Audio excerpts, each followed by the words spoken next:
Medina, because I think ETI and it spelled the same thing. I've class at 4. I'm studying. I'm here. I am. And I have a class at 4. Is that okay?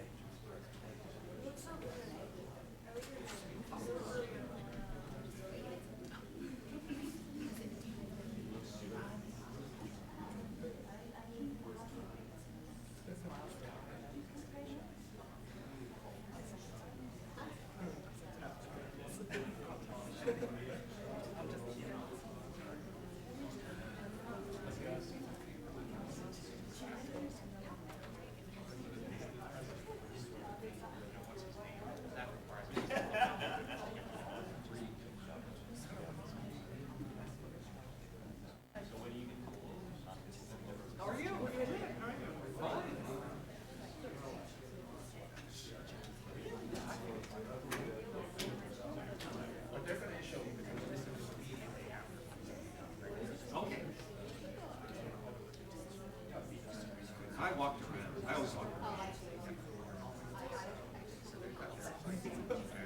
No, I hate being next to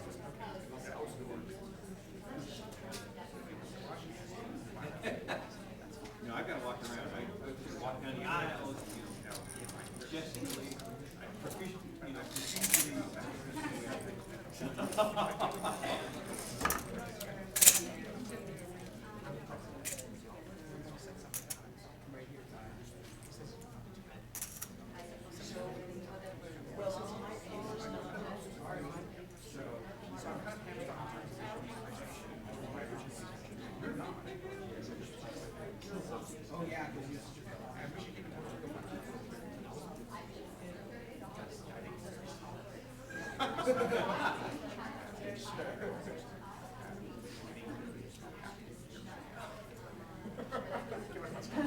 Anybody who knows.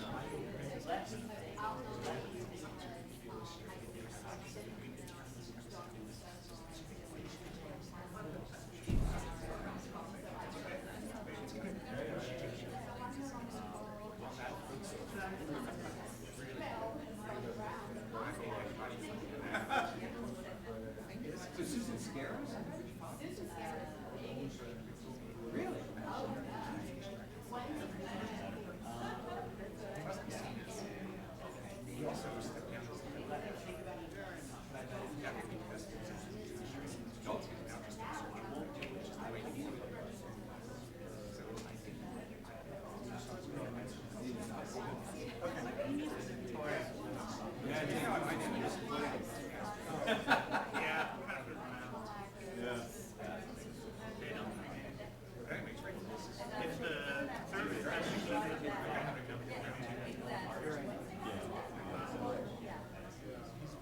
Yeah, everybody is right.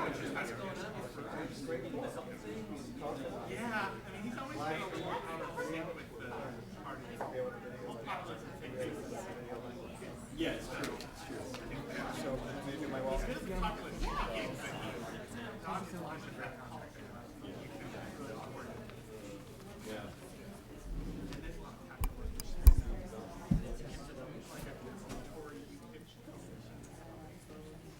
Okay, we're gonna go. Putting the vote.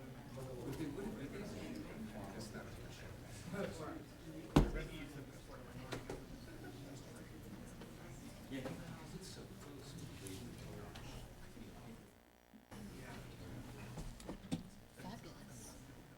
Well, I want to welcome everyone here this afternoon. Thanks so much for coming out to celebrate the launch of Professor Michelle Egan's new book, Single Markets, Economic Integration in Europe and the United States. I'm Jim Goldgeier, Dean of the School of International Service, and it's always exciting when our faculty members comes out with a new book, and I'm really delighted for Michelle. This is a remarkable book and really takes advantage of the many areas of expertise and her many talents in really putting together things that she's been working on for a long time.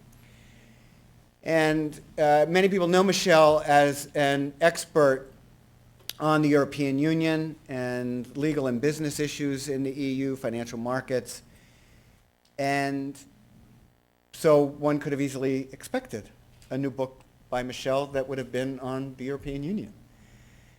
So I was so excited when I read the draft manuscript and realized that she had, in fact, not just done a study of the European Union, but looked at the development of the single market in the United States and compared 19th century United States with 20th century, 21st century Europe, and really tried to draw lessons about the integration in each case, about the challenges for legitimacy and economic growth, the centrality of law, the rule of law, and the role that it plays in fostering economic integration.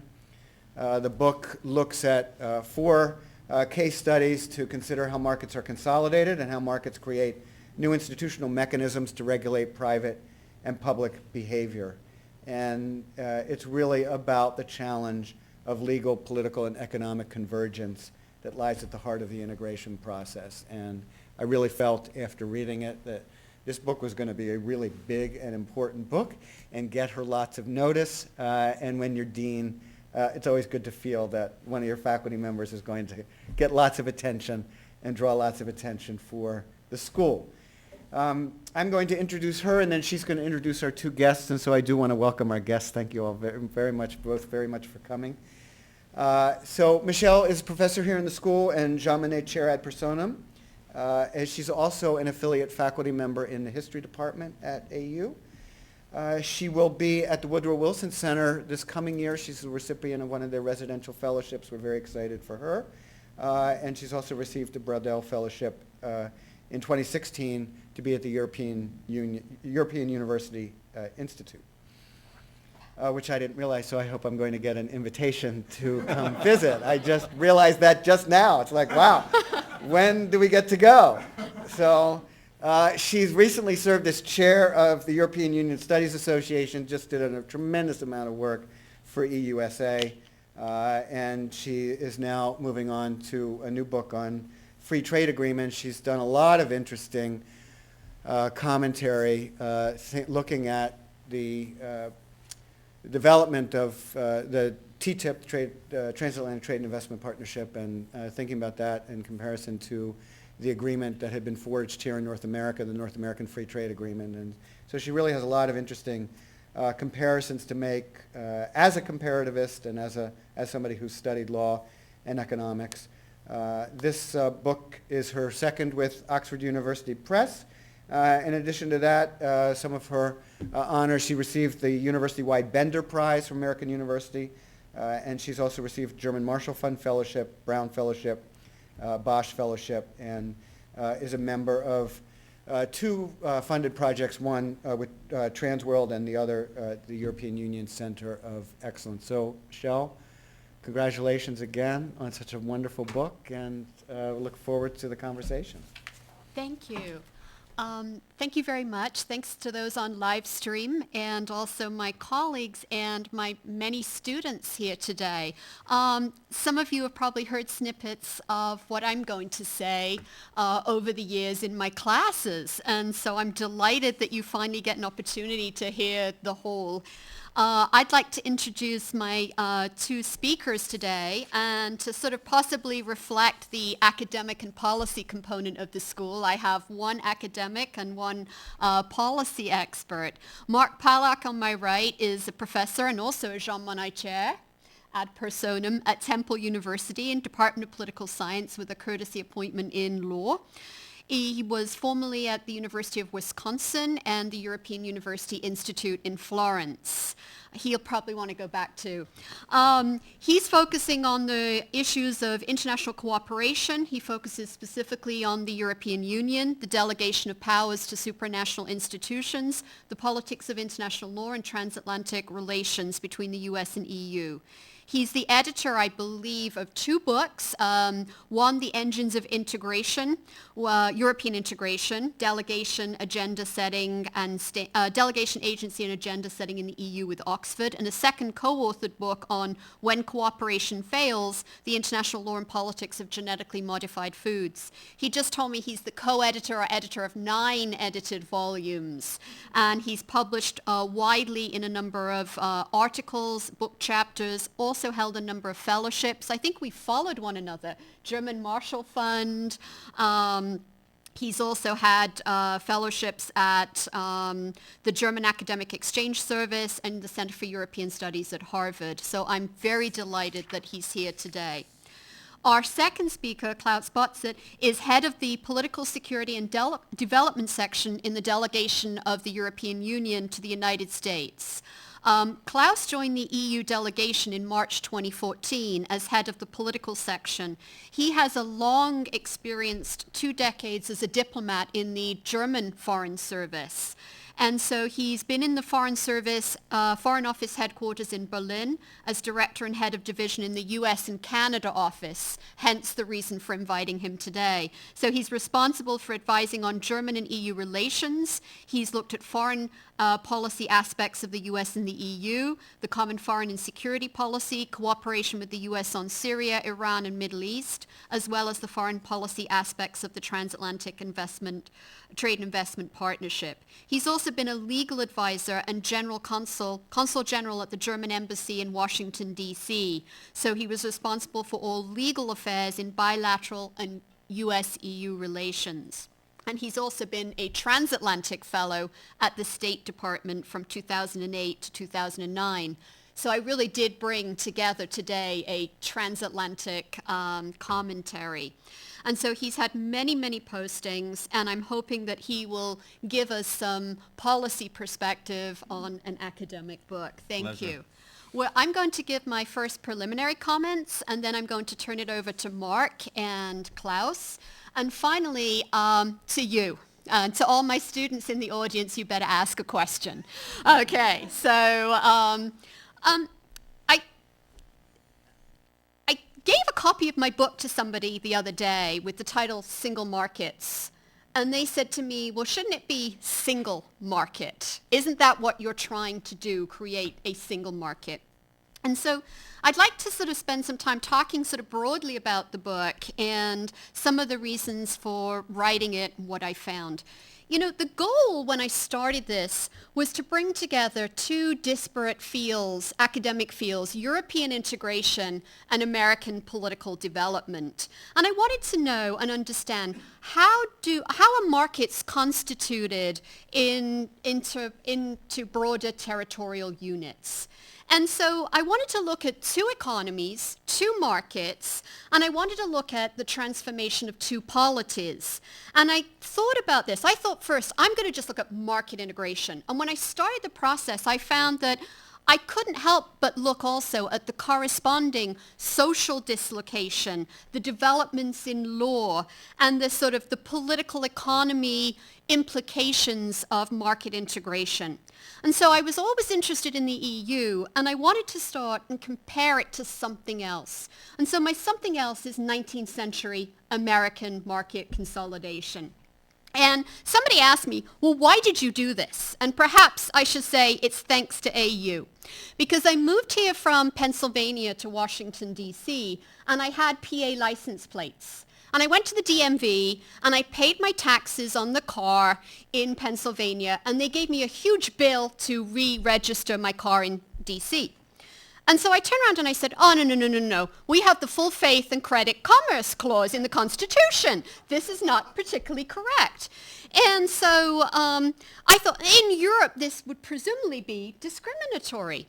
And so that sort of re-registration of my license plate was what got me thinking, we take the single market for granted in the United States. So I was looking really at the internal rather than the external stimuli, and I wanted to sort of build on the work of American political development rather than simply theories of European integration. And I found that I wasn't just looking at market building, I was also looking at state building. And in the United States, it's the challenge of industrialization, sectionalism, professionalism, interest group mobilization, and jurisdictional competition. And for me, when I found myself looking at the 19th century, I thought it bears a lot of resemblance to what we're hearing in the EU. So I have this historical and comparative focus, and I was interested in what are the commonalities, but also the differences. And when I always give a talk, everybody said, but you're comparing apples and oranges. And they are, I'm conscious of the differences of market integration. And just to give you a couple of examples, and I'm very conscious that I cannot simply say they are the same. Mass migration and chain migration were tremendously important for the American single market. Intra-industry trade is something that is specific to the EU and certainly not there in 19th century United States. And also perhaps the expansion of a welfare state is so significant for European integration, whereas the welfare state is a much more latecomer in the United States.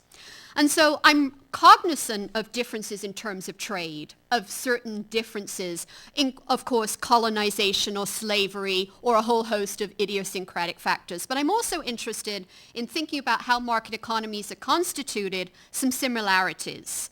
For economists, they would be interested in the strategic calculus and costs and benefits and the presumption of economic gains of European integration. For political scientists, we're interested in the institutional design and divided power systems in terms of the impact of federalism. For lawyers, they're interested in the issue of constitutionalism and rights.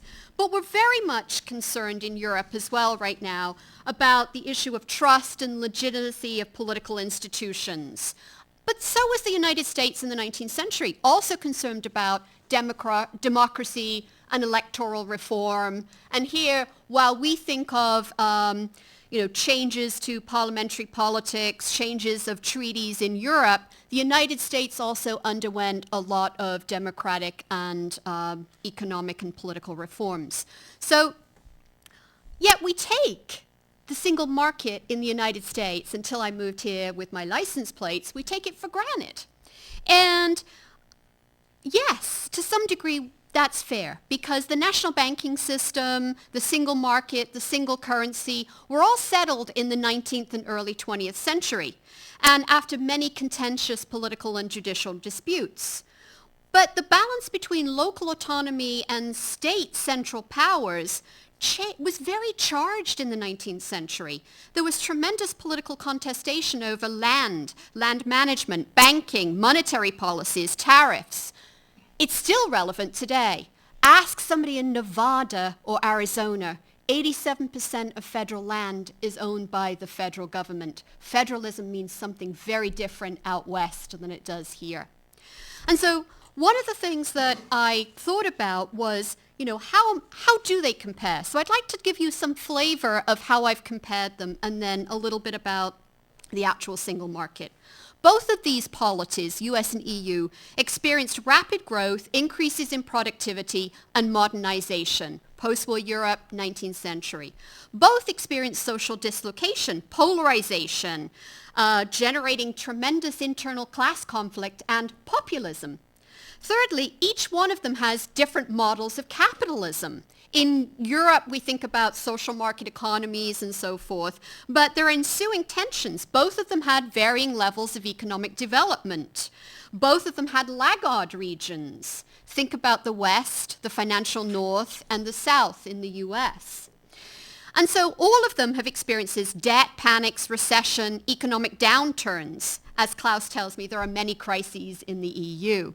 But the United States experienced default as well. It's not just Greece. There were debt limits imposed, new policy instruments, and the reduction of state fiscal autonomy in the 1840s in the United States. So Europe is experiencing some of the same problems to what the United States experienced in the 19th century. They are averting the bankruptcy of constituent units. In this case, it's not Pennsylvania, it's Greece. And so this was a traumatic period in U.S. public finance. There was the strong, effort to try and get the federal government to presume state debt. I'm sure Greece would like to have been here in the 19th century as well. But there was conflict over public finances in Europe between creditor and debtor relations. And the debate was the same in Congress in the 1840s. Why should we subsidize those states that are not fiscally prudent? And so the one comment that I will say is even today, Mississippi is still paying back the bonds from 150 years ago. I don't want to say any more. And so beyond the political economy, there were demands for political reform, demands and concerns about democratic legitimacy or the democratic deficit in both the United States and Europe, leading to many reforms. And the last point, perhaps less obvious, is the issue of territorial expansion and enlargement. We tend to think about that in the EU case, but we've also, we wanted that to facilitate interregional trade, economic diversification, new markets. But if you look at William Riker, he also said we, in the United States, also conducted enlargement over the course of the 19th century, bringing in new states in terms of statehood. We didn't just do that for investment in markets, we also did it as a defensive strategic motive. One could argue Central and East European enlargement and EU expansion had a similar underlying logic. And the terms and conditions in which we bring new states in matter. We brought new states in and they have equality when they are new members, voting, institutional rights, and so on. We did the same thing in the United States with the 13 territories. They also came in with the same terms and conditions. But it's interesting. When you come in Europe, you have to meet the acquis, the rules, the norms, the standards. It's an asymmetrical integration process. And you need to get in, you need to play by the rules and adjust and adapt. In the United States, we have asymmetrical federalism because in some ways, we don't treat all the component units in the United States in the single market the same. Think about Puerto Rico, think about Washington, D.C., and also think about Indian tribes and the out west. And so in placing it and trying to make my case why I can compare, I then do that across 4 cases: goods, capital, services, and labor. How did integration come about? How deeply integrated are these markets or not? What barriers remain to interstate commerce, capital mobility, currency, or professional services? What drives it? That's the core of the book. How do you construct those markets? And I've got 4 explanations which any good scholar of the EU will recognize. And I hope my colleagues here understand their work is on display as well. First, judicial activism. The instrumentality of law and case law was very significant in 19th century America as well as 20th century post-war Europe, determining between permissible restrictions and non-permissible restrictions, talking the evolving jurisdictional powers of law in removing trade barriers, in removing what we call negative integration. Do not get me wrong, it wasn't automatic. It wasn't just market liberalizing. There has been sort of pushback. There has been domestic resistance to European integration and domestic resistance to the federal U.S. Supreme Court. But the point being is the instrumentality of law is critical for the single market. One explanation. The second one would be the mobilization of transnational political groups. Typically, we think about the importance of business lobbying and businesses being concerned about a single market. We think about that in the European context with the explosion of business lobbying, challenging state laws, challenging protectionism, wanting a common commercial practice, wanting common standards, wanting common bankruptcy laws, and even perhaps a common European statute. But in the 19th century US, trade associations, businesses, legal departments also lobbied extensively for a single market. And perhaps most importantly, I would argue one of the most active active participants in creating that single market was Singer sewing machine, peddling sewing machines across states, being arrested as peddlers, itinerants, and so forth, and trying to challenge in state and then federal courts. Thirdly, the shifting role of the state. We tend to think about the development state, the developmental state in the U.S. in terms of internal public improvement, dealing with public infrastructure. The European developmental interventionist post-war state. But that state has changed from being a developmental state to a regulatory state. You know, with privatization, with vertical integration, with restraint of trade, with collusive practices in the United States and Europe, you now have an increasing regulatory state. My final explanation is the unequal development and distributive politics, or what Mark would call the politics of side payments. And here we need compensatory mechanisms to help support the legitimacy for that single market. In the United States, we had to deal with rising inequality in the 19th century, political struggles over wealth and income. Tariff protection was sought widely by different interests. Welfare provisions were given to veterans. If you're in the United States, we don't think much about those type of social benefits, usually at the local and state level. But in the EU, we have a common agricultural policy, regional public goods, and regional social policy. All of those things are essential to create that single market. And to conclude, I hope I've made the case that there is some level of comparison we will make while also recognizing the difference. I wanted to use something outside of European integration, so I started to think about how American political development situates American political development comparatively. And I wanted to look at that in relation to post-war and contemporary Europe. And those historians that look at state building, market building in the United States have moved on from Louis Hartz, from Tocqueville, and are much more concerned with how can you talk about a weak state in the United States when you look at 20th century American hegemony.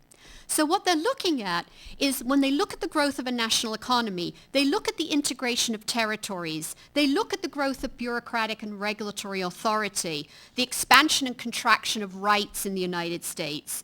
They use a different narrative than we have typically done in the past. They want to talk about the expansion of national power in the 19th century through different policy instruments, through the role of law in facilitating state power. This new wave of scholarship has a lot of parallels with the EU. So like the growth of theoretical pluralism in EU studies, American scholars has offered us new paradigms to think about the development of the American polity. So as Europe is in the midst of this slow growth, the sovereign crisis, the structural weaknesses in some European economies, including high public debt stemming from government actions, declining deficits, and excessive private borrowing, what lessons does the 19th century provide? What concerns are expressed by the 19th century growing income inequality, or the issues in the United States of the exclusion of citizenship and imposing sharp restrictions on gender, race, ethnicity?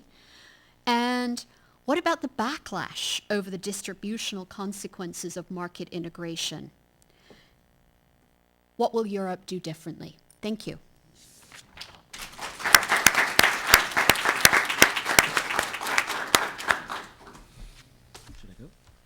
Okay. Thank you. Thanks, Michelle. So I have to say I'm doubly grateful and pleased to be here for the launch of Michelle's book, Single Markets, in part because I've known Michelle and followed her work for almost 20 years. Mm-hmm. And Michelle and I met, not coincidentally, in the early 1990s when we were both swept up in a wave of enthusiasm for the EU because of the internal market. 1992 program. And here we are 2 decades later, and so it's nice to be able to see your study of the internal market sort of come to fruition in this big, ambitious book. And the second reason I'm pleased to be here is that I love the tradition of a book launch. The idea that when colleagues complete and publish a major work of scholarship, we pause not only to engage with the book and sing its praises, but also to celebrate it, maybe with a drink. In fact, I have to tell you, I had a drink last night with my department chair, and I told him, you know, at American University, they have book launches for their faculty. And isn't that a civilized tradition? And, you know, we're lucky if we get a tweet from the department website. And I convinced my chair that we should embrace this tradition. So you at AU have been on a mission civilisatrice, whether you knew it or not. So I've already gotten something out of being here. I'm the academic commentator, and so as an academic, one of the first things you think about when you look at Michelle's book is, it's an n=2 comparison. And n=2 comparisons are pretty unusual in social science. They don't get a lot of love in research design volumes.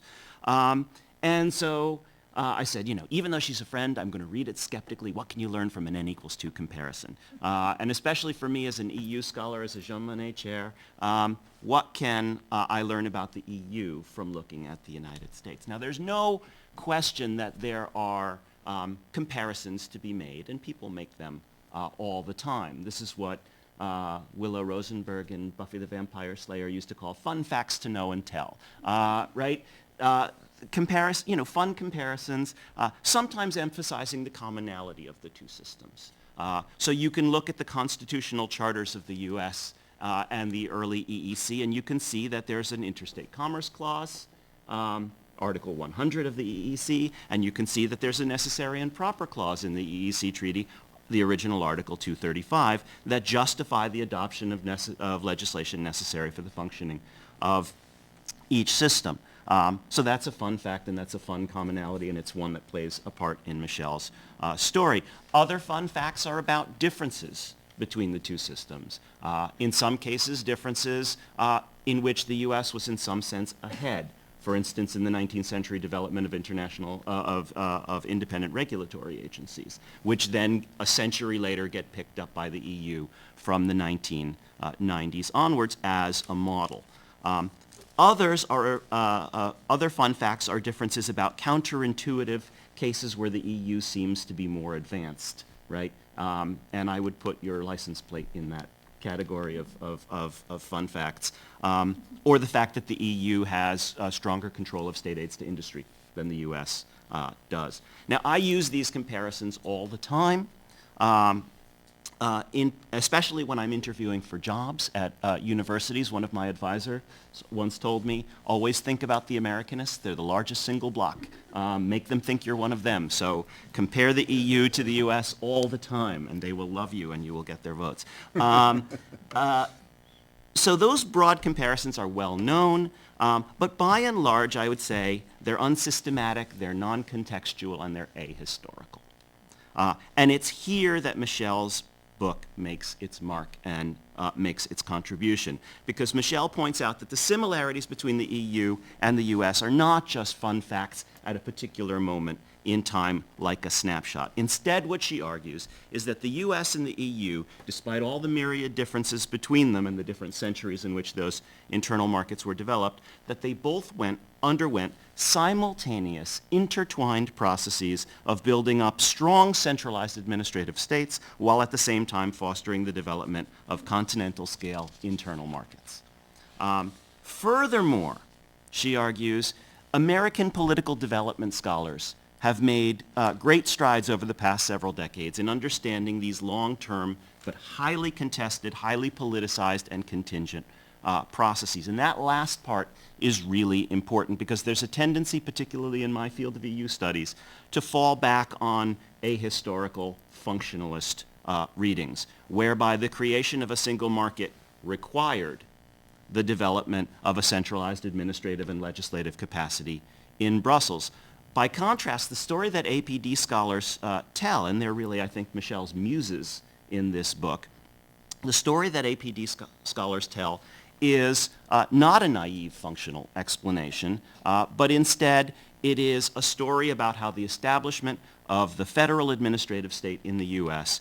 Was deeply political, sharply contested, and a highly contingent process. The centralization of administrative power in the United States and the opening of state markets into the creation of a federal market for goods, services, labor, and capital created winners and losers, both in state and federal governments with their institutional self-interest, but also among economic actors in society. And the prospective winners campaigned, lobbied, and litigated for their preferred changes, and the prospective losers attempted to block those changes in the same way. And the American administrative state emerged from the vicissitudes of this scramble. Great quote from Skowronek from your book. And so what happens if you read this book carefully is you begin to see the many ways in which the creation of the EU's internal market was contested and contingent and a function of the potential winners from free movement, many of whom lobbied and litigated to support the process of liberalization, but also the potential losers who threw up roadblocks, demanded compensation, insisted upon institutional and policy provisions to compensate them for the losses that they would inevitably encounter. The role of ideas about the proper role of governments in the marketplace, which Michelle just spoke about, and the role of courts and law as arbiters of federalism, as arbiters of liberalization, either championing or blocking the centralization of power and the opening of markets. So it's really hard to pick out any one of those things as a sort of particular contribution. There are many, many strengths in this book. Among them, the fact that unlike much of the literature in EU studies, which really focuses on free movement of goods as its bread and butter, Michelle really talks about the politics of opening markets, not just for goods, but also for services, for labor, and for capital, and the very different outcomes that we see across each of those 4 areas. I'll just focus on one insight that, for me, came out of reading Michelle's sort of APD-inspired comparison of these 2 cases, and that's a more sophisticated understanding of the role of courts in the creation of single markets and the centralization of powers in the 2 cases. And here again, I think a lot of the literature in the EU on the internal market tends to be sort of functionalist, crudely functionalist sometimes, about the role of courts in the process. Any single market, we are told, requires a rule of law and a centralized court system as an arbiter, both to strike down disguised and arbitrary restrictions on trade, negative integration, and to police the boundary between federal and state power when it comes to adopting new centralized rules, which is positive integration. In the EU, of course, the European Court of Justice played that role. It played both of those roles, in fact, both in negative and positive integration, striking down state policies that fragmented the internal market, while almost invariably upholding EU regulations coming out of Brussels as being constitutional or in accordance with the treaties. What we learn from the U.S. comparison is that, yes, the ECJ did play an important role, and that role is comparable to the role that U.S. federal courts played in the U.S. case. But in both the EU and the U.S., the Interstate Commerce Clause, the Necessary and Proper Clause, Article 100, Article 235, offered an opening. It offered an opening for centralizing institutions to create common federal, common EU rules and strengthen administrative capacity at the center. In the EU, Brussels institutions seized hold of those provisions, took advantage of them, and adopted centralized regulations that went well beyond the intentions of the founders. And the ECJ took a remarkably tolerant approach towards the EU's arrogation of regulatory powers, going almost 4 decades before it ruled that any single action had gone beyond what EU institutions could constitutionally do.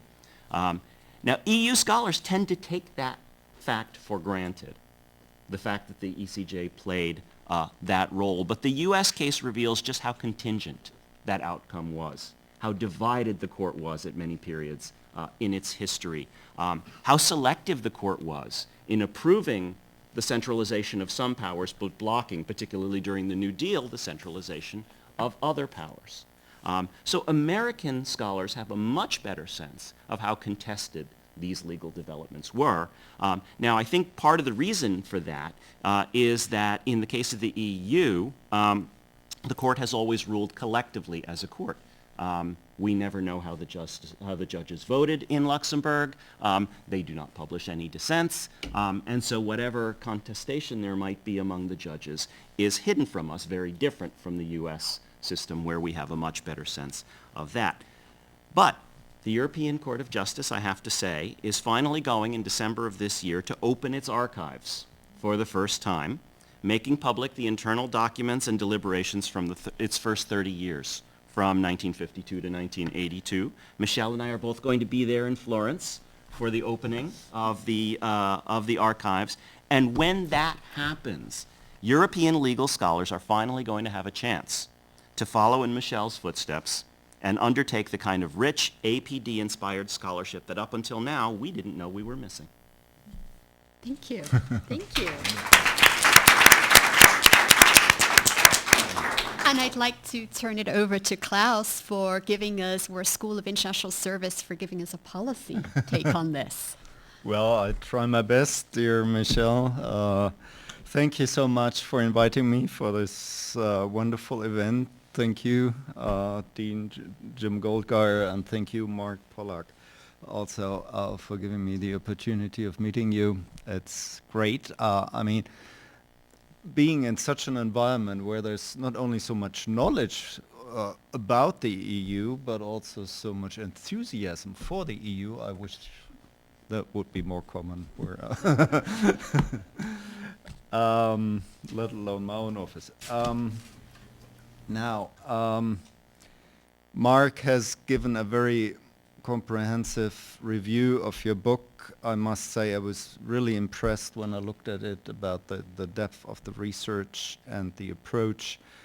I indeed liked more to focus on a bit the political development of and the role of two central elements, the single market, the economic development on one hand, and the political and the legal side on the other. Because over the history of the EU of the last, how much is it now, 65 years, since 1951, it's very essential to understand this, that the EU is a process. It's not a finished product.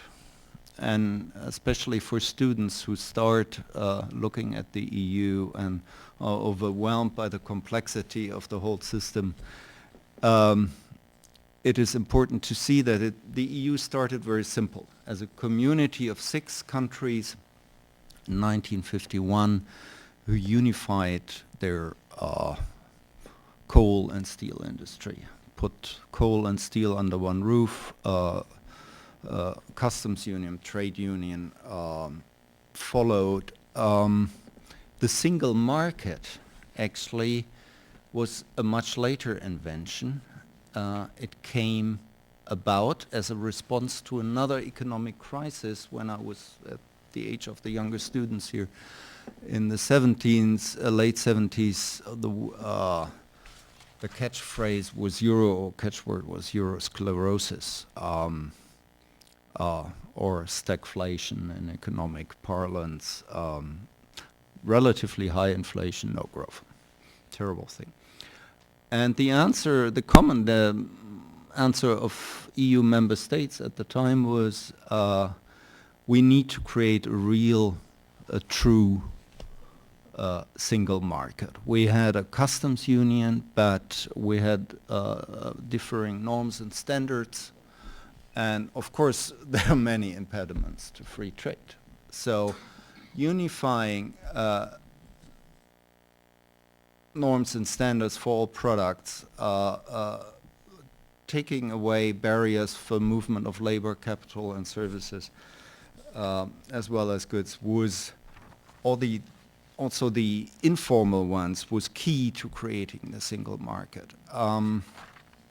And of course, the weaker partners, the smaller countries, would only do that if there was a level playing field, if there were fair rules for everybody, and institutions to turn to in case the fair rules were not observed by everybody.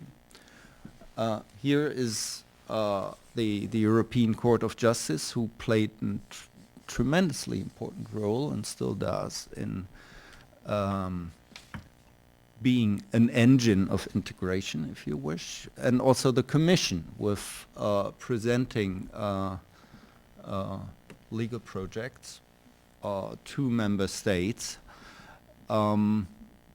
to balance the economic development on the political side, because that was also always felt at all times a necessity, that there could only be so much of economic integration if this was balanced by creating a fair political and legal framework that guaranteed the rights of the member states, the cultural diversity, and all that. So very often it's said flatly, politics follows economics. True on one end. On the other side, it's just as well true for the EU at least, that there can be only so much economic development as there is a political framework and a legal framework that allows for it. The single market. And later on, this continues. Free movement of persons, for example, was guaranteed in the treaties of Rome, but you still had to show your passport at the borders. I remember going skiing with my parents to Austria, and there were terrible scenes at the border after an 8-hour drive. If not the passports of everybody were there, the Austrians wouldn't let us in. So we needed the Schengen Treaty that created common borders for all EU member states and did away with border controls between member states. After the end of the Cold War, the fall of the Wall of Berlin, there was a new political situation in Europe. Germany became unified with the agreement of its European partners, and it was felt that the weight of the unified Germany would be such that it needed to be balanced. The economic weight above all, and that was the driving force behind the creation of the euro. Now, not all member states wanted to go down that road. For Germany, the solution was clear. It always wanted to be a pro-European state. The European institutions were very much in favor of creating a common currency, and here we are today with the second largest reserve currency, despite some problems, which are not denied. But again, political decisions prepared for setting a legal framework that helped the economic development. And I think it can be shown economically also that the creation of the euro was a very beneficial thing for the EU as a whole, as well as for the Eurozone member states. Now, where are we today? I don't want to talk too long, rather answer to questions. In transatlantic relations.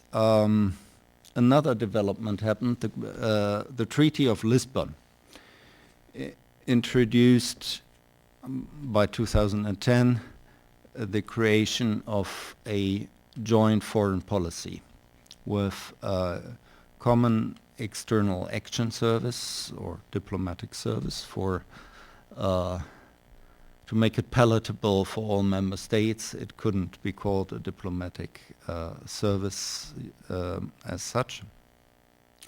The EU has now a high representative for foreign policy, Mrs. Mogherini, who will be here in town next week. And she has become a main interlocutor for the Secretary of State. We have a very close foreign policy cooperation on all crisis hotspots in the world. Next week we'll talk mostly about Libya and the refugee crisis in the Mediterranean, about the Iran nuclear negotiations, the Russia-Ukraine crisis and others. That's on the foreign policy side. On the economic side, we have a joint project with the United States, which is the Transatlantic Trade and Investment Partnership, TTIP.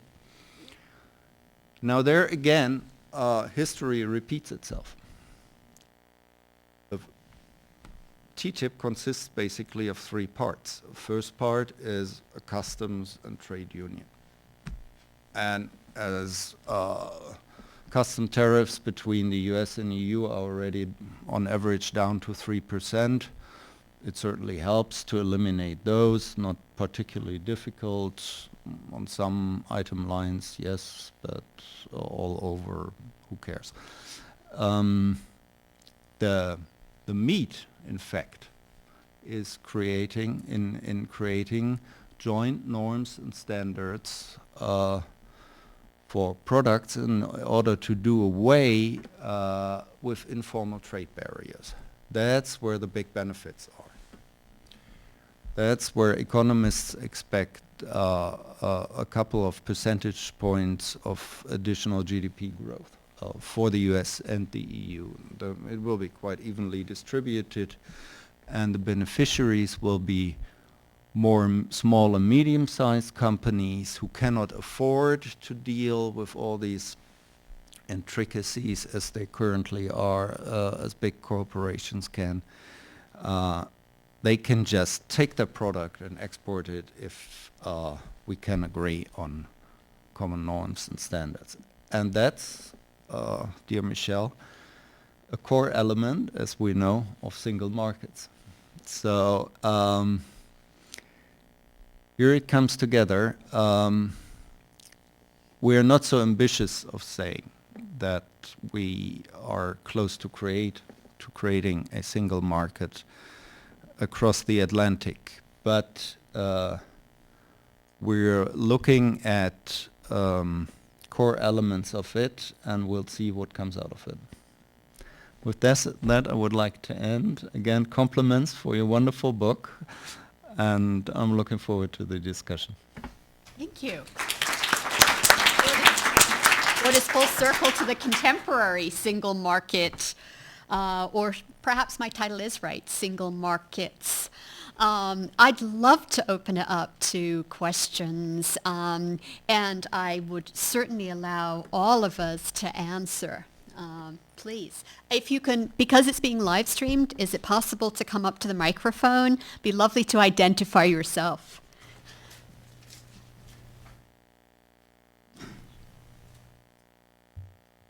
Philip Brenner. I'm the chair of the director of the graduate program in U.S. Foreign Policy here in the School of International Service. So thank you very much coming from Philadelphia, coming from Germany, or downtown. This was a very interesting. In light of the fact that we have two Jean Monnet scholars here, and following on what you said about foreign policy, let me ask you about the question of identity. After all, Jean Monnet ultimately hoped to build not just a single market, but to have people think of themselves as Europeans. In the United States, one of the ways in which the state developed a sense of identity for Americans was through war. One of the obstacles to engaging in war as a European entity might be said to be NATO, which is not just European. Do you think that Europeans want to have a single identity, and if they do, that might be a reason for them to go back on their commitments to NATO? Great question. You want to answer? I will too. You're the 19th century historian. Go. 19th century historian. The first comment I would raise is for Phil, who's also a closet historian like myself, is that the United States was not known in the singular till after the Civil War. You know, the United States, and so it had a lot of plural identities, I think. In terms of that identity, I also think the one thing that is perhaps common to both, I think it's very difficult to talk about a European identity displacing national identities, given I think people now, particularly young people who are cosmopolitan, who travel about and so forth in Europe, have multiple nested identities. But in terms of the issue of identity, I think the singular importance in both polities is territorial identity. We often think of class, of ethnic, and so forth. But for me, when I look at this, and I'm thinking of this work that I've been doing, it's territorial identity. It's can states have equal access? Can small and large states, within a larger polity, retain their identity? And so I think for me, it's the territorial identity is incredibly important for understanding market integration, European integration. But will we see a singular European identity that you're thinking of in the United States forged by war? I think that's more difficult. You want to add? I'll just add a few words. Michelle talked about nested identities, and I think that's exactly what we have in Europe. We have, if you look at surveys, most Europeans identify with multiple different territorial identities. For most people over 30 or 35, national identity strongly dominates. And as you get younger, as you go under 30, there's a sort of secular trend where European identity becomes more important. And in a small subset of the under 30s, European identity is stronger than national identity. Now, what's very interesting to speculate on, and we have to speculate, is whether that secular trend is going to continue, or whether today, when the EU is associated in the minds of so many with austerity and hardship rather than with prosperity and peace, whether that trend will reverse itself, and the young will no longer be more European in terms of their identity than the older, and we'll find out in the next few years. Question? Yeah, perhaps just a sentence. I agree what you said first, that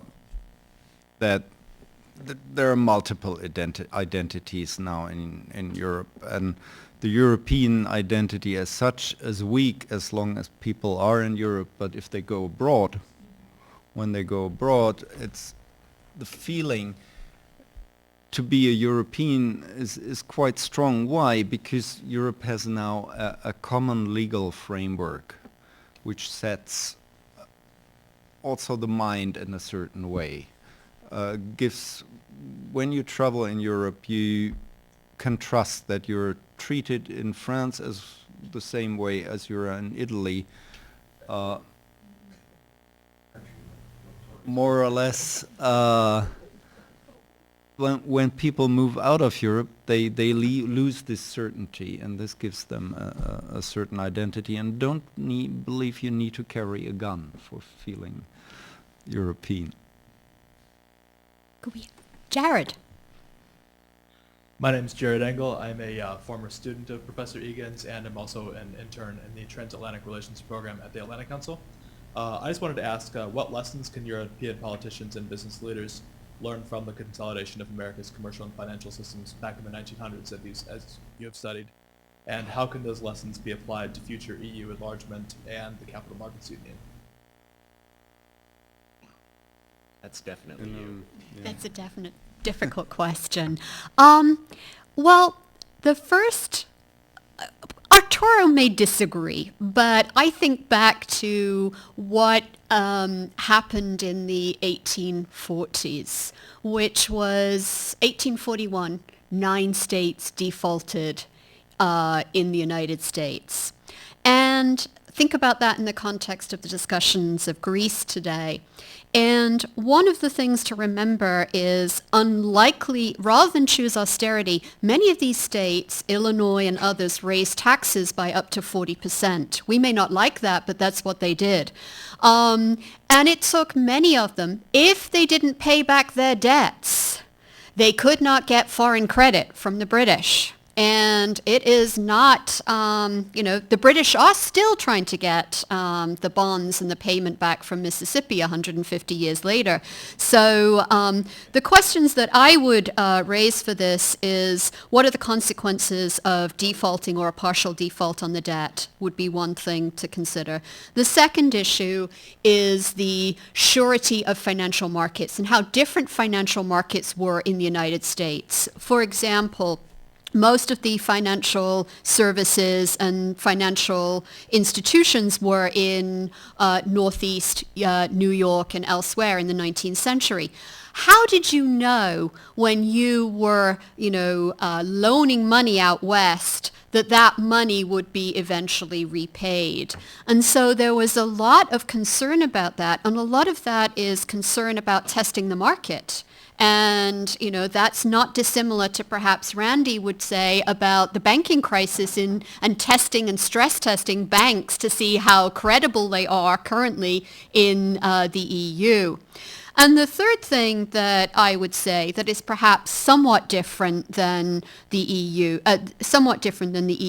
we're formally, legally creating integrated financial services. We're creating a whole host of new financial instruments to enhance the credibility. One of the things that was very different and perhaps not relevant today to Europe was in the 19th century, we had a very informal banking system called the Suffolk system, where there wasn't a legal framework in place. Americans improvised to give credit out west. So there are some lessons to be learned and some not. Thank you.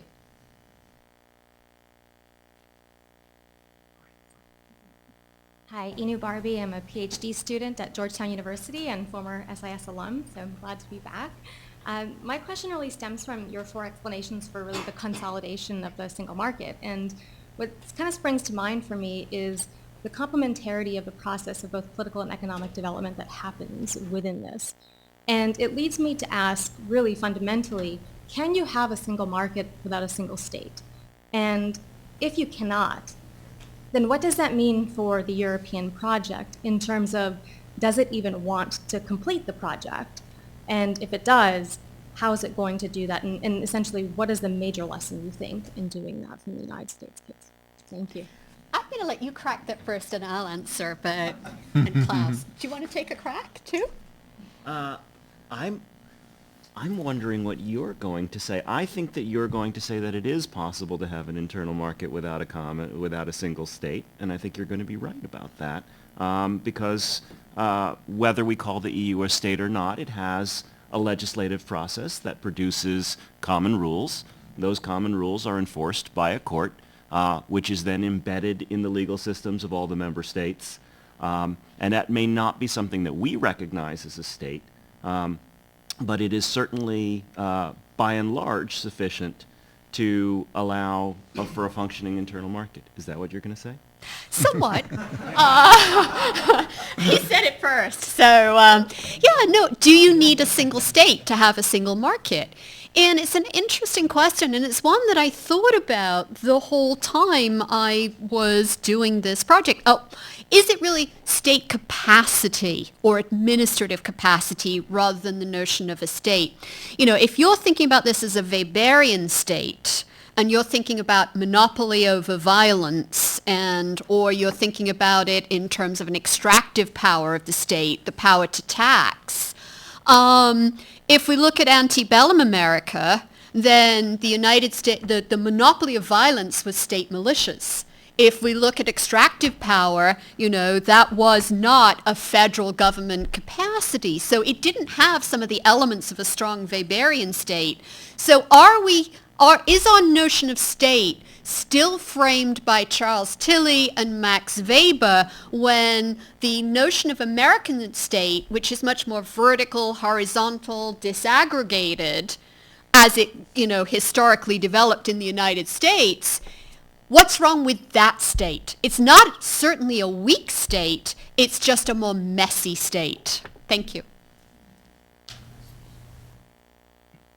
Steve Sylvia, SIS. You know, one of the things when I taught the PhD pro seminar in comparative politics, I had a quote from the book by, you know, talking about books you have not read, which is a very useful book to read, and which is part of, you know, going through a PhD program. So I'm about to talk about a book I haven't read, but I'm going to riff off of what Mark Pollock started with, and that is the question of you have an N of 2.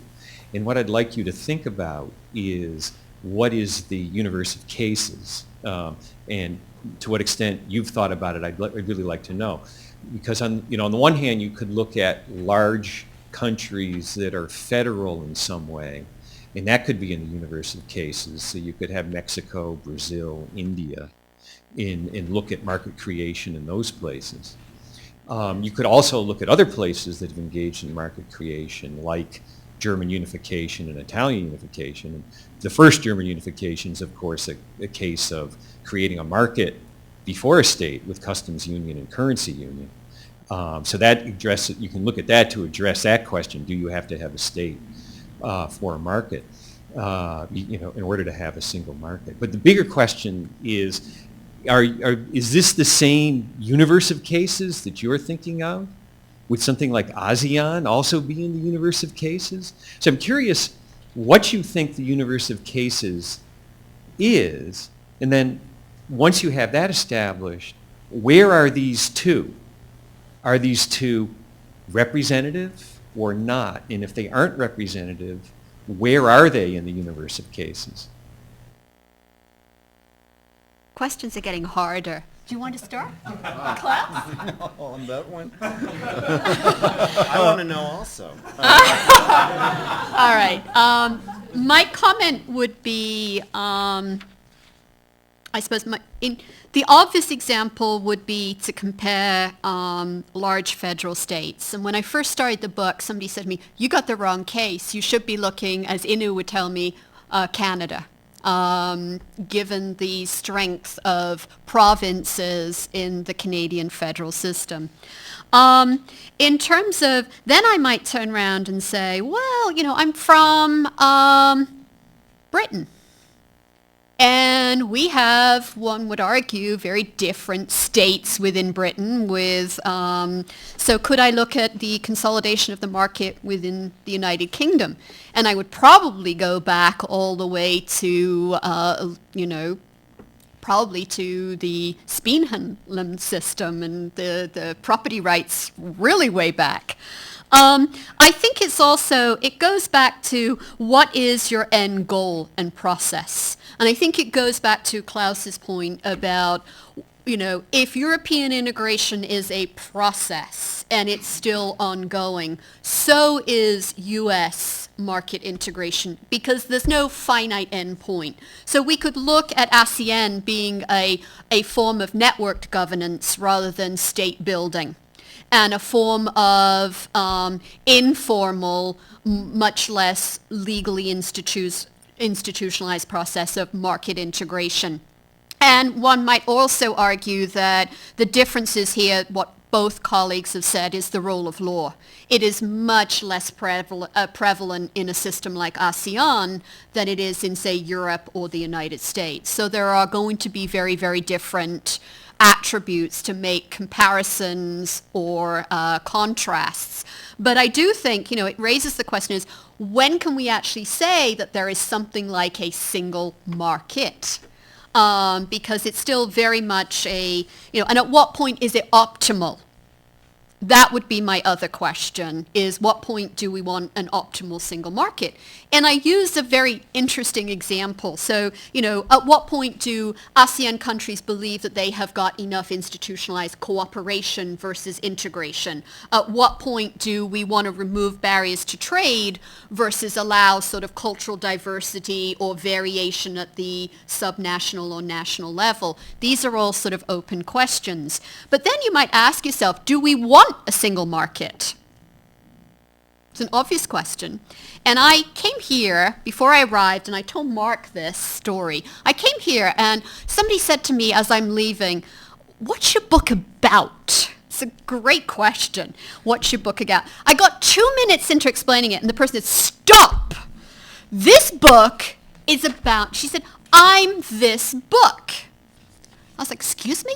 And they said, "I'm a hairdresser in Montgomery County, Maryland. I had to have 500 hours of training to be licensed, accredited, and be part of the state board and the commission." I was like, "Yes." And she said, "They want to do away with that state board." I said, "Oh yeah, that's 19th century America. They created these very protectionist vested interests. There is no single market in professions and liberalization of many services in the United States." And she said, and I started telling her what Europeans were trying to do in terms of their market, in terms of the, the universe of cases that I had, the N of 2. And she said to me, "Why would they want to do that?" And so she said, "I need a livable wage. I don't need the excessive competition." And so I was like, "Oh." And so I turned around and I said, "Wow." She said to me, "No," she said, "I like this 19th century American market." And so my point being is that, the universe of cases depends on what you're actually looking as your end point as well. And so I think about what cases I would look at. I'm also thinking about the fact that, what would it mean to be, I'm also half Irish? I would argue that for most of this time period, we had a very dependent economy on Britain. So what kind of market did we have? It was integrated with the UK, but there are also mechanisms of being, voluntary cooperation, which is the EU, and then a more dependent economy, perhaps in Ireland. The only thing I would add to that, really, really neat question, Steve, but is TTIP, right? So obviously TTIP is different in many ways. Obviously the judicial element is completely missing, right? But in terms of the aims of TTIP, it's, you're talking about building some degree of common administrative capacity. You're talking about investor-state dispute settlement. You're talking about, right? So a lot of the issues that are going to arise. So some of your elements are here. Some of your elements are not. It's probably a Venn diagram with partial overlap. But you could, I think you're about to, totally have a good time talking about the lessons of this study for TTIP. Very good. I'd like to highlight one aspect which follows very much what you've said previously. We need to stop thinking of the nation state of the 19th century as the end of history, how countries can develop, right? United States went beyond that. States in the United States are not fully sovereign. Europe went beyond that. Member states of the European Union transferred part of their sovereignty to European institutions. They accepted that they are submitted to the rulings of the European Court of Law, of Justice. They accepted that they need to follow European law. they accepted that they do not have any more regulatory powers in certain areas, which limit trade between member states, for instance, free movement of persons. So, however the animal, what the animal's name is, the European Union is perhaps not a state. Most people agree on that. But it has a lot of the powers of they're still sovereign member states, and it keeps developing. Go ahead. Irene Kyriakopoulos, National Defense University. I enjoyed your presentations immensely. I wanted to ask for your insights, reaction maybe, to a comparison I drew on your invitation to think about 19th century America.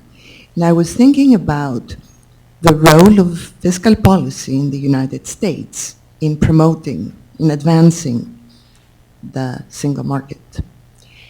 And try to do that for the EU today. So today's EU has a budget limited by treaty to about 1% of total GDP, which is very analogous to the United States budget, 19th century. It was a little higher, actually, 2 to 3%. So I was thinking the US federal commitment, resource commitment, had a lot to do with the advancement, enhancement, creation, development of the single market in the United States. Yet the EU remains very limited in that respect by treaty.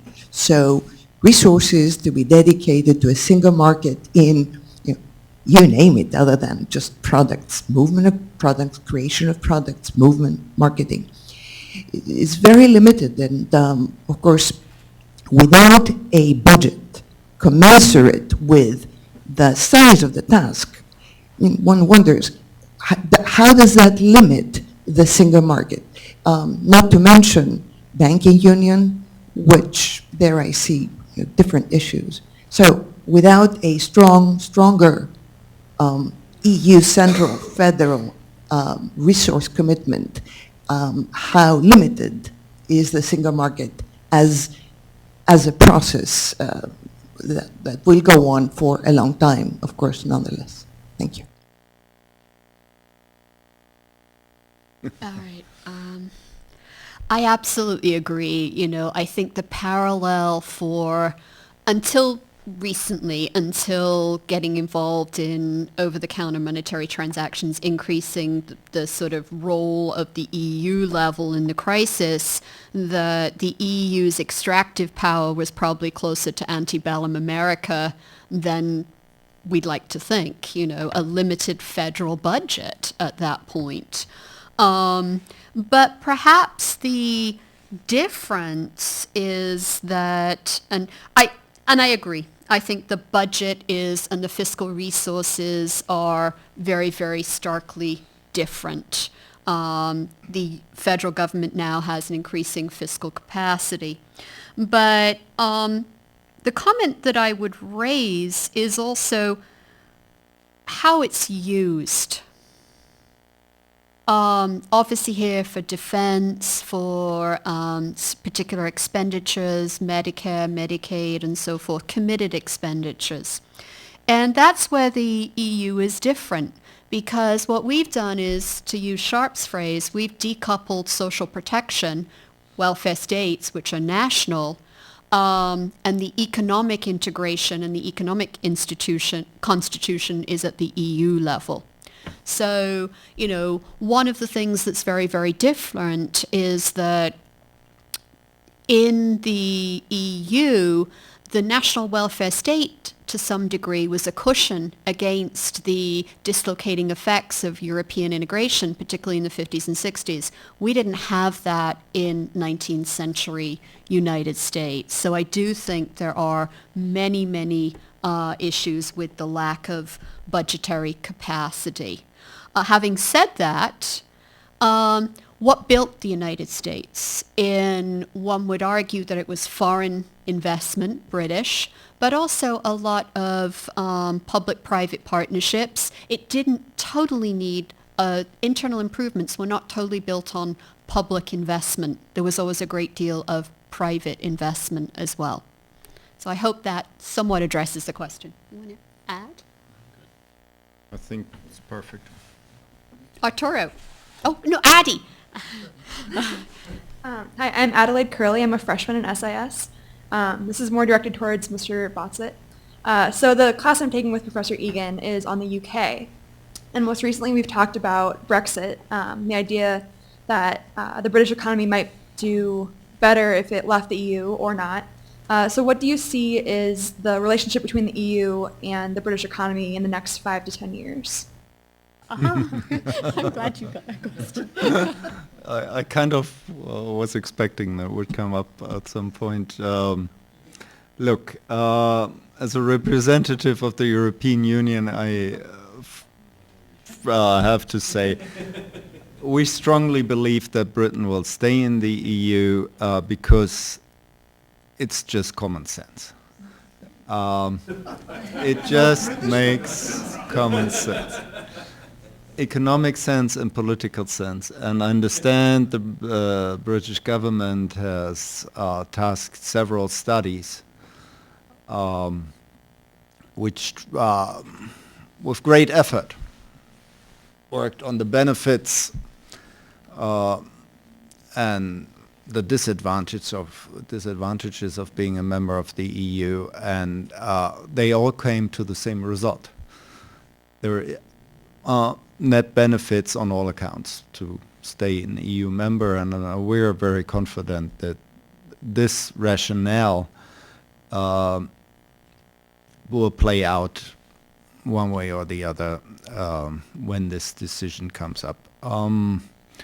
What you also have to see is what plays an important factor in the politics of this is that in all EU member states, the EU is the convenient scapegoat for everything that goes wrong, from football results to bad French fries to I don't know what, right? Because the EU is far away, and the very same politicians who sit in the council meetings in Brussels on Monday and Tuesday have no qualms to talk to their constituencies on Wednesday and say, what these people decided last is unbelievable, I tell you.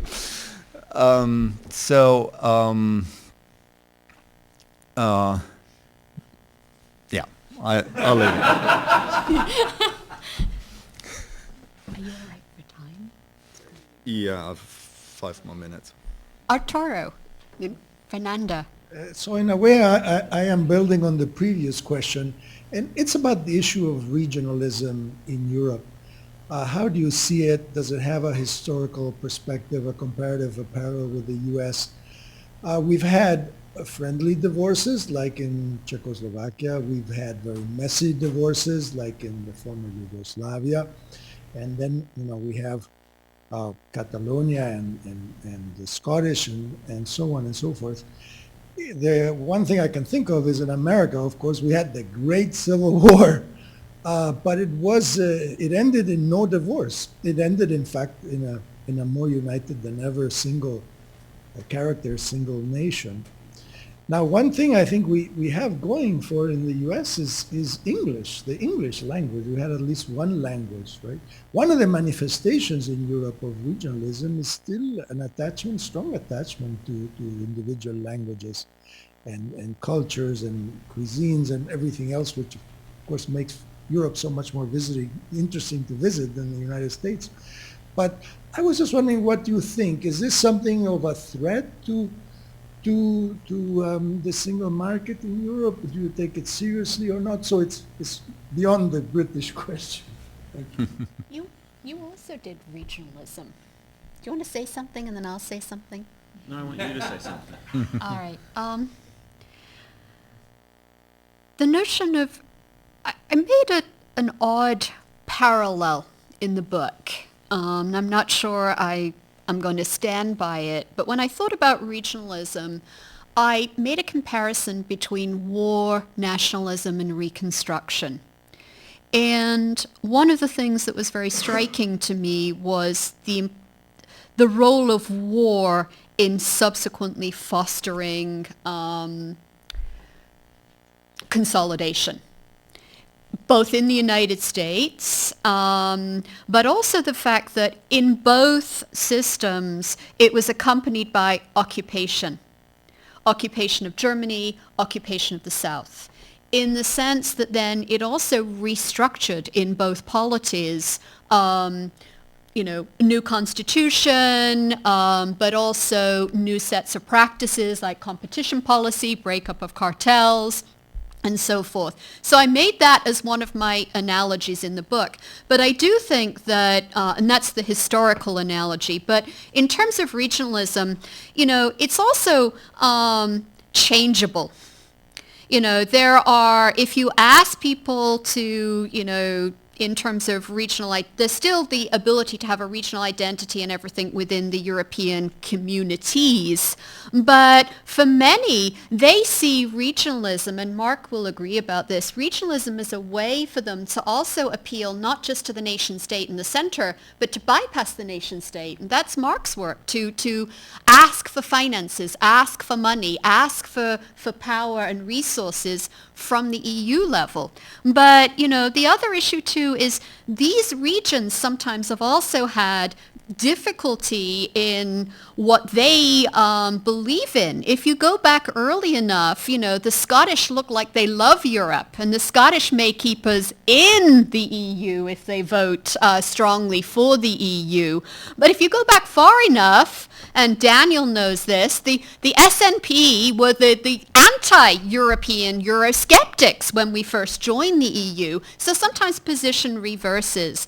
But the EU is also inheriting a lot of contestation in the regions, and so for every success it's also having areas where it's not able to resolve regional tension. Perhaps the best example would be Cyprus. So it is a mixed, it is a power of attraction, but it also can be very difficult to deal with distinctive regional identities. Perfect. I would just like to add, we of course see the cultural diversity in Europe as one of our great richnesses, and even more, there is a tendency to develop further also regional cultural identities. Bavarians, just like, I guess, Virginians or Texanians, identify first with their region and then with whatever else is around them. And certainly not with the state next door or the land. So I think it's important that people can have these identities, that they can develop their languages, their trends to revive old disappearing languages in Scotland and remote areas on the one end. On the other end, it's clear people need to learn other people's languages above first English, and they do. Right, so learning languages, teaching languages, education is paramount for keeping the European bandwagon together. So I have to apologize. I have to rush back for Thank you. Thank you very a much. telephone conference. Thank okay, you. thank you. We'll take one last, we have one student, so we always must have a question from a student. Thank you. I'm Ryan Guerra. I'm a current student of Professor Egan's at American University. With the releasing of the European Court of Justice's archives, I was just wondering how you think this will affect your research and other people researching single markets. You're going to start with that I'm one. going to start with this one. So there's some precedent for this. There are EU legal historians, one of whom Bill Davies is here at AU, who have started to use not the official archives because they haven't had access to those, but the personal papers, for example, of some judges. And Morten Rasmussen at the University of Copenhagen in particular has done interesting work in showing that one of the landmark decisions, Van Hendon Loos, that established the direct effect of EU law in national legal orders, was delivered in 1963 as a very confident, hard-hitting decision. The court has decided that EU law is directly effective in the member states. We now know, thanks to Morton's scholarship, that that was a 4-3 decision. And you can ask, how would the EU's history have been different if the countries of the EU had known that that was a split 4-3 decision? And I think we're going to find out other interesting stories like that. I think we're going to find out that the jurisprudence of the ECJ could have gone different ways. And I think that we're going to understand the EU's legal history and development much better than we do now. I think that the role of law, one of my arguments is that the role of law is instrumental to the creation of both markets, European and American. But I also think that it may not change my opinion that it wasn't inevitable. Marx said there's a functionality, a teleological approach to sort of saying that this is inevitable in terms of the role of law. I don't. I think that the law was much messier. I think that there was contestation. It was, there was difficulties both in nation states with constitutional courts in receiving that law and accepting European law. The same way in the United States that slavery and taxation cases were often resisted at the state level. And so I think that that will not change sort of the notion I had about the instrumentality of law and the notion that the law was not just market liberalizing. There's a feeling that in creating a single market, it's all about removing trade barriers. It's all about what we would call negative integration and liberalization. One of the things that's been very important now in terms of is the fact that the courts, go back on themselves. And sometimes they promote vested rights or property rights. Sometimes they promote other issues. And so it's not some sort of market liberalizing directive. I also think we need to be careful when we think about law because we tend to choose seminal cases. We start off with Marbury versus Madison, but we don't look at the case that followed it. And we think about, Bruce Ackerman talks about constitutional moments, and he talks about 1787, he talks about 1848 and 1937, all tied to legal cases. And I think we need to be very careful in that because the picture is much more messy. And if you look and disaggregate at the state level and the federal level, you get a very different picture that there was both pushback to market liberalization and trade-offs. Somebody's promotion of economic integration and economic efficiency is somebody's undermining of collective rights, labor unionization, and so forth. One of the most important cases right now has been Viking, Laval, and Ruffert, which has undermined, it's a case of social dumping, it has undermined the notion of labor and collective rights, that the freedom of establishment, the freedom to sort of operate in terms of business takes precedent over collective bargaining and labor rights. It's very controversial, but it has a parallel in the United States with Lochner in 1906 when social rights, labor rights were suppressed because they gave a general preference to a particular vested interest group. So I think when we think about law, we just need to be careful that we don't choose seminal cases. We don't look at the resistance to those cases. And thirdly, we don't see that when you're enhancing somebody's, when you're benefiting somebody's vested interest or property rights, you're also curtailing somebody else's economic and social rights. Thank you. Thank you. Thank you all for coming for what was a very interesting discussion. I would like to thank all of you on live stream, Klaus and Mark, I'd also like to thank many students who've helped me look up really strange references on this book. And I have Robertus Anders here and Andy Marshall, who helped me in the last portion of the book, putting it to bed. And you might not recognize yourselves as students here, but I have asked you a question about this book in my class. And my colleagues have also certainly shaped the book and sort of asked plenty of questions. So please help yourself to coffee and cookies. I'm delighted. Thank you.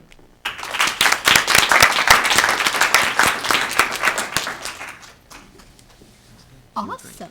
Thank you so much. Oh, this is fun. This was fun. Hello. Hi. Oh, it's my pleasure. It's my pleasure. Who is? Oh, yeah. Hi. Oh, yeah, that's fantastic.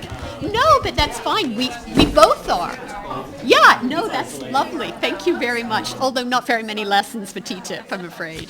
Thank you. He's interested in knowing your definition of this book. I've never, so I've been to the law school. I came from a little place, so I'm interested in your mentioning I did, but I really use the title single markets because I don't think there is something called a singular single market. I think it varies by whether it's labor, factors, labor, capital, goods. I don't think there is one because I think it also historically